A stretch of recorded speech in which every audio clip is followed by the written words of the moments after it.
దుక్కిని దున్ని మొక్కలు నాటిన అన్నావో రైతన్న చెమటనంత దారా పోసిన అన్నావో రైతన్న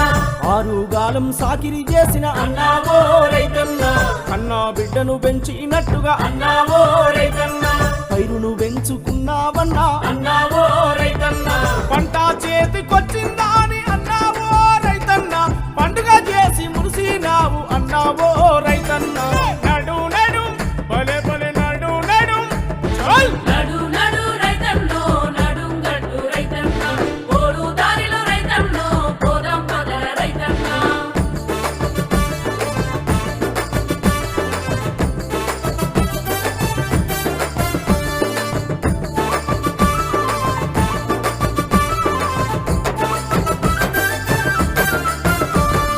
కళ్ళంలోన గింజల చూసి అన్నావో